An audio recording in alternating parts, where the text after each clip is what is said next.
Well, you're right about the the trend or the brick wall, I guess it is, having to do with the D's and the R's. Actually, the main people who like that are the D's and the R's.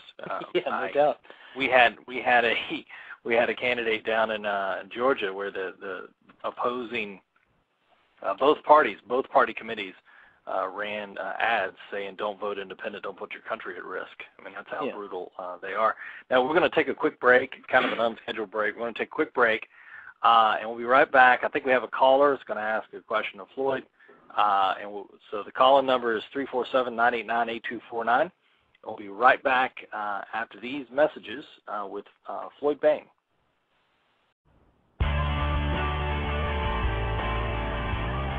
Welcome back to the American Conservative Radio Show with your host, Butch Porter. Well, hello, everyone. Glad to have you back. This is American Conservative Radio. We're talking to Floyd Bayne, congressional candidate for the 7th Congressional District in the Commonwealth of Virginia. So I think we have a caller on, and his name is Kevin. Is Kevin on now? Kevin, you on? Yeah, I'm here. Okay, well, Kevin, I'm not sure whether you're a Floyd supporter or not, but either way, I think you had a question for him or you had a comment so go ahead.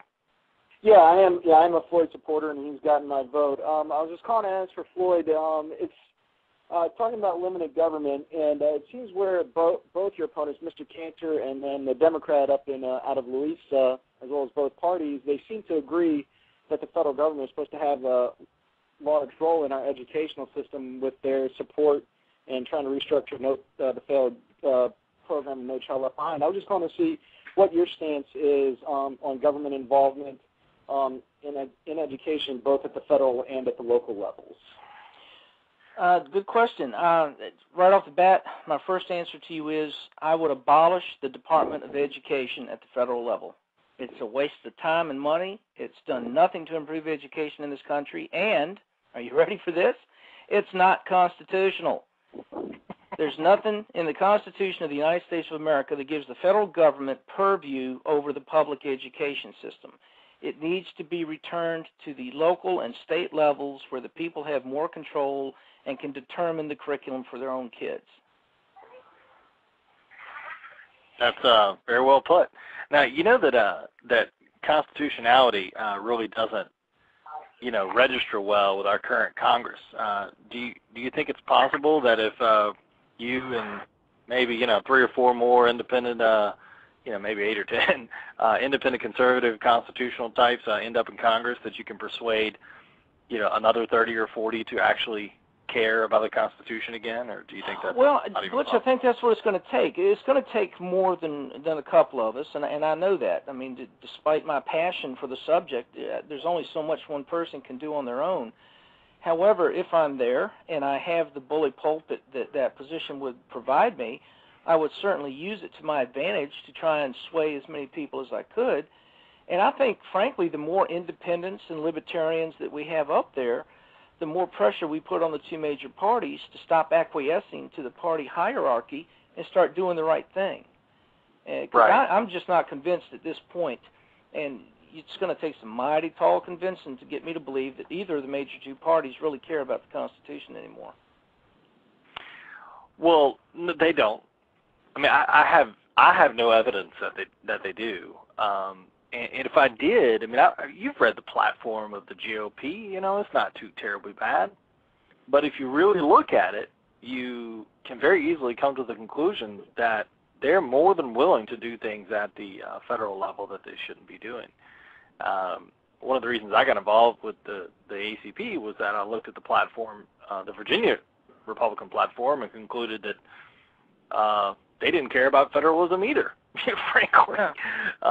So because they didn't really focus on anything having to do with Virginia, it was all copied and pasted.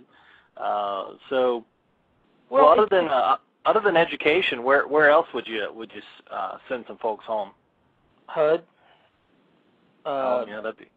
Department of Homeland Security.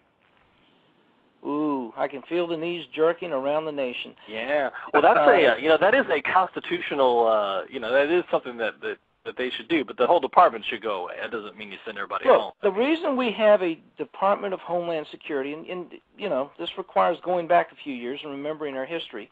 Right after 9/11, we found out that, you know what, the FBI, the CIA, the NSA, all these different organizations, intelligence gathering organizations, had information on these bombers.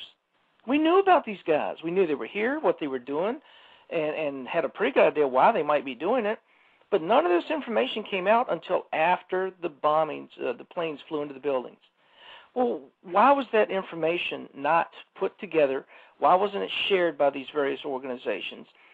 And so we came to the conclusion, or geniuses in the government decided, well, we need another level of bureaucracy that can serve as a clearinghouse so these guys can coalesce this information and put all the pieces of the puzzle together.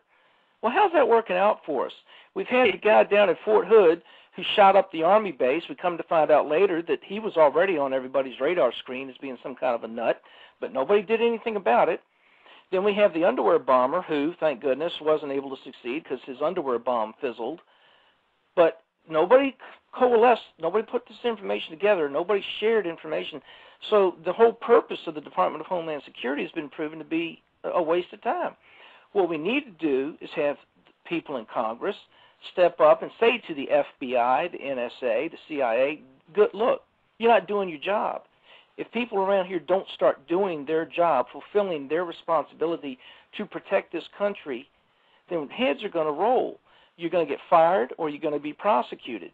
And we need to make sure they understand that this is your primary function. I don't want to hear excuses about, the CIA knew this, but they didn't tell us. You share the information. Because like Ronald Reagan said, and I'm paraphrasing here, you'd be amazed at what you can accomplish if you don't care who gets the credit. Well, this shouldn't be about getting the credit. This should be about protecting the country. And we already got intelligence organizations and law enforcement organizations in place to do that. We didn't need another one. Right. Well, I mean, a lot of departments are unnecessary as departments. The question with Homeland Security is how much duplication do we have? And everything in the government's redundant. Butch, you know that. I mean, we've got so many levels and layers of stuff, and the left hand seldom knows what the right hand's doing. Well, good, man. Hey, we got to let you go because we're coming up on a break here. But before we do, tell us what you have coming up and tell us how to get a hold of you. Well, the next thing we have coming up is a candidate forum on Monday, August 30th with the Chesterfield Historical Society. That's going to be at Howlett's Tavern. Just look up Chesterfield Historical Society, Google that.